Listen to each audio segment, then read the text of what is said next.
या अशा बातम्या साहेबांनी बघितल्या तर सीएम साहेब तोंडात शेण नाही का घालणार? अहो बरोबरच आहे की साहेब. अहो पण मी त्यांना मोटरसायकल रॅलीला पैसे दिले होते, त्यांनी त्या नारायणचा प्रचार केला. त्या सगळ्या मोटरसायकल जप्त करून टाका. एक बी मोटरसायकल दिसता का नाही आपल्या ताब्यात? तरी मी म्हटलं होतं त्यांना, तुम्ही मोटरसायकलवर प्रचार करताय तर नारायणचा प्रचार होईल फुकट. तुम्ही साहेबांची माणसं, हा. साहेबांचा प्रचार करा. बरोबर आहे. मग काय ते म्हणले साहेबांचा प्रचार आम्ही काय नांगरावर बसून करू काय? आयला ही सगळी पोरं मला माहिती आहे. हे इलेक्शन होऊ दे, मी बघतो त्यांच्याकडे.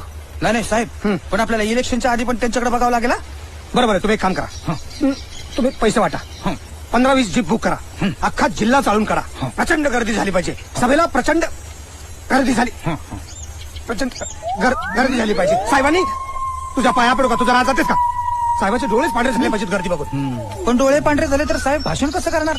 तुम्ही गांडोळ्याच्या जन्माला का नाही आला हो? काय काय नाही तुझ्या आतमध्ये काय नाही बोललो.